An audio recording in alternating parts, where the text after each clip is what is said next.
So the theme, which is arc of accordance, right, seemed very impressive. A lot of tasks there. Very, very impressive. Have you heard of the PTOS principle?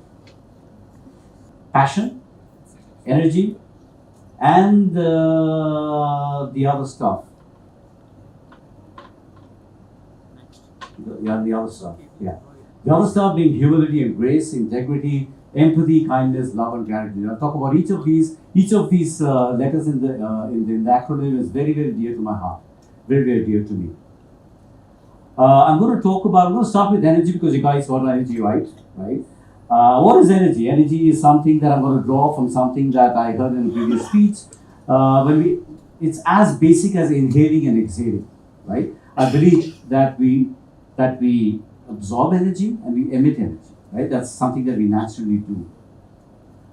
The thing that makes it different is that when you have that energy, it precedes you when you enter a room. You feel it. It's palpable. Energy is absolutely palpable. Either you bring it with you, or when you enter a room, you see it and you sense it in some person or persons, right, who's there in that room. It's not something that you can't miss. It is something that, I like to call it emotional electricity, because that is what it is, because it's a form of energy. It may not be like solar, wind, or electric, but it's clearly an energy source. Hard work and commitment, I'm not going to talk about right now, right, because it's a hygiene factor, right? You have to work, guys, right, to kind of do well. So I'm not going to talk about that aspect. I'm going to talk about all the others which have made a difference in my life, right?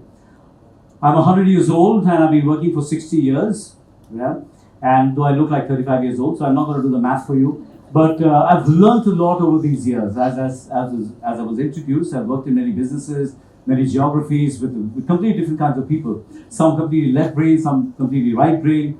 I want to take a couple of examples of energy that has made an impact on me over the years, starting from when I was much younger and until maybe 15 years ago.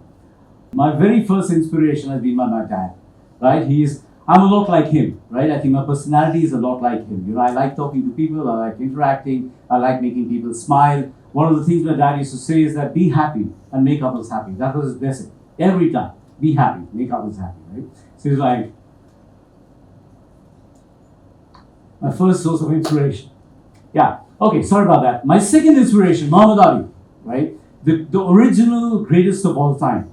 I think in this demographic, in this generation, you may not have heard too much about Muhammad Ali, but he was probably the greatest living sportsperson in the previous century. Yeah, and if you haven't heard much about him, I suggest you look him up, right? Look at his interviews, look at his fights, look at what the man was all about. Truly, truly inspirational, right? Not just in the ring, but outside. A third inspiration has been who I just mentioned a while back, Dr. Keith Purvis. And I remember the first time that I met him, he was in an international global offsite in India, happened to be in India. People from all over the world were here. And he was trying to get me to join his division, right, as the business head for the digital practice. There was an offsite, so he came in, I still remember this 30 years ago, he was wearing blue track pants, right? He was wearing, I think, a pink t-shirt, I think. And he had this white hair even then, and, brilliant blue eyes, right? And he said, Bhaskar, when are you going to come on board, right? And the way he stuck out his hand stayed with me all these men. I said, I want to work for this guy. I want to work for this man, right? Years later, I changed that to I want to be like this man, right? I want to exude that energy. And I think after 30 years, maybe I've imbued a little bit of it. At least my hair is as white as his. Maybe still had more when I met him. But clearly a great inspiration. So one thing I want to mention is that human interaction, face-to-face interaction, right, is multi-sensorial. It's just not what you say or what you hear, right? But it's the visual, is what you hear. It's the touch, right? So every time we interact with somebody, don't just go by the voice. Of course, it always helps if we wear a nice dew or a perfume too, right? Cover all the senses, cover all bases. So I think that's truly, truly important. Why energy? Everybody now in the world is a storyteller. Right? No matter what we do, we are creating content, we are telling a story, right? Technology has democratized information. So everybody that you know, whether it's your partner, whether it's your associate, whether it's your competitor, they have access to the same platforms and knowledge that everybody else has and that you have. So essentially, if you think of it, technology is a conduit, right? The story is you, right? You have to make that impact. Your energy has to make that impact. And this is true irrespective of which business you're in, yeah, or what subject you're studying or what you want to study further. If you move forward, the other thing that I want to talk about, I know I talked about PTOS, this is, passion, energy, I just flip that around. Passion is, so have passion, have multiple passions. It is not difficult to find, right? In your generation, you will find it in your immediate family. I've spoken about my daughter before. 4 careers at this point of time. She's sitting here right now. I think, Dad, don't embarrass me again. But I want to give you another example. Of course, all you guys are the same generation, right? I'm sure you're able to do a number of things at the same time because technology provides intersections. This is one of the things that one of the other speakers said, intersections. Technology gives you intersections that give you opportunities. So this niece of mine, she is just like her uncle, that's me. She's not too much into academics. She doesn't like studying. I didn't like studying either. But she loved animals, right? Her passion was to become a veterinary surgeon, right? And in about 9 months' time, she's going to get a degree. Passion. I'm going to take a few examples of people with passion or situations or companies with passion which have been truly inspirational. And I remember at one time we were working on a delivery for, it was a very, very tough schedule. And my entire team, they did not go home for 4 days. For 4 days, yeah. One of them, she lived alone and she had 4 dogs. I know there's a lot of resonance I'll find in the audience because we have 3 dogs too now, right? So we know what they mean to us. So she knew that the dogs had food for 1 day, the 2nd day, she talked to a neighbor to see if they could go the 3rd day. But she had no clue the end of the 4th day when she went back how her children will be, right? That's amazing passion, that's commitment. It's, we all work hard, right? It's not to say that our visual effects studio in India and Bombay don't work hard, right? But that was amazing passion, amazing passion. Something had to be delivered, you do what you need to do to make them happen, right? So then I asked Triva to bring her dog to office, right? And I was telling the story to my CEO who came from India and I had no clue he was scared of dogs, right? So I was telling him the story and opened the door to my studio and said, and there was a huge dog standing there and scared the heck out of my boss because I didn't know he was scared of dogs, right?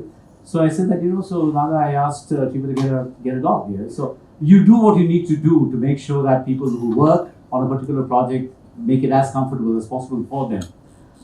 Is there another slide here? Yes. Like I talked about my 100 years of being around, having worked for many years. It's actually 39 years. And I've been able to merge my passion with my first job, as I mentioned, right? I gave it away because all of you had talked about the water and swimming. Run by Star TV, so I was station director. That was amazing energy because I was working with people who never worked before in their lives. And suddenly the radio jockeys were heroes, they were gods. Because the only station in town, when I used to do a lot of on-ground events with them, they get mobbed. I had to get security kind of to make sure that they're safe. But huge amount of energy there, right? Right? For us to be sitting, I remember once sitting in the Warner Brothers office in Burbank, in Burbank in LA, and I was sitting in a chair waiting to meet an executive, and just above me was a picture. You guys may not get excited because it's not one of the latest actors, but there was a picture of James Stewart, sitting in the chair that I was sitting, right? Maybe 40, 50, 60 years back there. Very, very inspirational. So I've had a magical ride, right, with some of these projects. Most of you wouldn't remember, but 15, 20 years ago, our airports were not impressive. They were small airports. That's the first time you came, Maria, was may have been smaller. But over the last 10, 15 years, they're all nice and big and glass and steel, yeah? But even then, where you have nice looking airports, the experience inside is not always consistent, right? I'm from Calcutta, from Kolkata, right? It's a big airport, it's a very large airport. But the experience inside is, not very good. You don't know where to go, how to go, etc. Yeah? So wherever they spend some money and thinking of passenger experience is where the experience is better. To the TOS, the other stuff, humility and grace. Now, the words speak for themselves. The second example, you guys have heard of Stan Lee. Marvel, yeah, he created Spider-Man, guys. You gotta know him, right?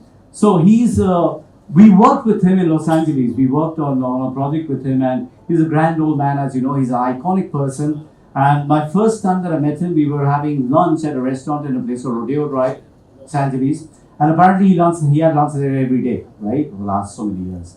So it was a 2-hour meeting, and in that meeting, and he was so gracious, kind old man. And you couldn't tell that he's Stan Lee. My goodness, I'm having lunch with Stan Lee. During the 2-hour meeting, there were at least 9 people who walked up, right, who were just visitors to the restaurant, who just looked at him, recognized him, came up and spoke to him. Yeah.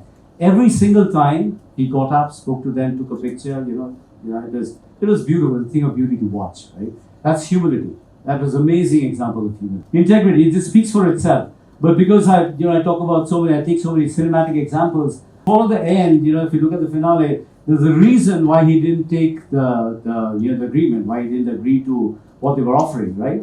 And that's integrity. And those of you who haven't watched the series, do watch it. It's quite, it's awesome, yeah. The other example is a movie called Scent of a Woman.